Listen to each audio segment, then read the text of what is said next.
పెరుగుట విరుగుట కొరకే అంటారు. సోషల్ మీడియాలో దుర్మార్గంగా వ్యాఖ్యానించే వాడిని వదిలిపెట్టమని పొరపాటును కూడా చెప్పను నేను.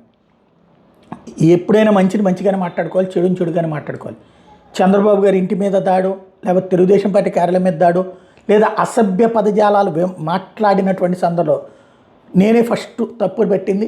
ఆ రోజున వైఎస్ఆర్ కాంగ్రెస్ పార్టీ నాయకులైనా, ఇవాళ తెలుగుదేశం పార్టీ నాయకులైనా తప్పుని తప్పుగా ఎత్తి చూపెట్టేటటువంటి ఒక వ్యవస్థ లేకపోతే ఆ సమాజానికి విలువ లేదు. మంచిని మంచిగా చెడుని చెడుగా మాట్లాడాలి. సోషల్ మీడియాలో తప్పులు చేసి అంటే మార్ఫింగ్ ఫోటోలు లేదంటే కనుక దుర్భాషలు ఆడేటటువంటి వాళ్ళ మీద యాక్షన్ తీసుకోవడానికి నేను ఎట్టి పరిస్థితుల్లో తప్పట్టు. కానీ ఆ పాయింట్ని బేస్ చేసుకుని విమర్శని అంగీకరించలేకపోతే తప్పు. ధరలు పెరిగినాయి, కామెంట్ చేస్తాడు పబ్లిక్, మనం తప్పనిసరిగా ఒప్పుకోవాలి, దానికి వివరణ ఇచ్చుకోవాలి. లేదు నవరత్నాల గురించి మాట్లాడతాడు, మాట్లాడనియాల, దానికి మనం సొల్యూషన్ చెప్పాలి. ఇది కాదు ఇది, ఇవాళ కాదు ఇది చెప్తుంటాం కదా. జగన్మోహన్ రెడ్డి ఆర్థిక వ్యవస్థ వైఫల్యం వల్ల ఇవన్నీ అవి చెప్పి కన్విన్స్ చేయాలి. కానీ అలా మాట్లాడితే లోపలేస్తాం అనకూడదు. అదే సందర్భంలో నెగిటివ్ వార్త రాకుండా ఉండాలనుకోవడం తప్పు. నెగిటివ్ పాజిటివ్ రెండూ రానియాలి.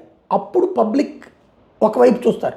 కంప్లీట్ భజన చేయించుకున్న దెబ్బతింటాం, కంప్లీట్ నెగిటివ్ వచ్చిన దెబ్బతింటాం. కంప్లీట్ భజన జరిగిన 2019లో తెలుగుదేశం ఓడింది, కంప్లీట్ నెగిటివ్ కారణంగా 2024లో జగన్ ఓడాడు. అప్పుడు చంద్రబాబు నాయుడు ఓడినా, ఇప్పుడు జగన్ ఓడిన కారణం అది. కాబట్టి న్యూట్రాలిటీ ఉండాలి. మంచిని మంచిగా చెడుని చెడుగా అది ప్రోత్సహించాలి. అట్ ద సేమ్ టైం ఎదుటి వాళ్ళకి నీతులు చెప్తున్నప్పుడు మనం పాటించాలి. మార్ఫింగ్ ఫోటోలు తప్పు అన్నప్పుడు మన వాళ్ళు మార్ఫింగ్ ఫోటోలు పెట్టకూడదు. మహిళల జోలికి పోకూడదని ఎదుటి వాళ్ళకి చెప్తున్నప్పుడు మన వాళ్ళు అలాగ పోకూడదు. కానీ ఇప్పటికీ అది నడుస్తుంది. కానీ ఒకందుకు మంచిది ఏంటంటే చాలా వరకు తగ్గింది.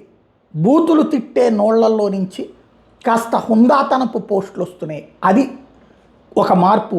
ఆ మార్పుని కొనసాగిద్దాం, కానీ వేధింపులాగా కనబడనీయద్దు.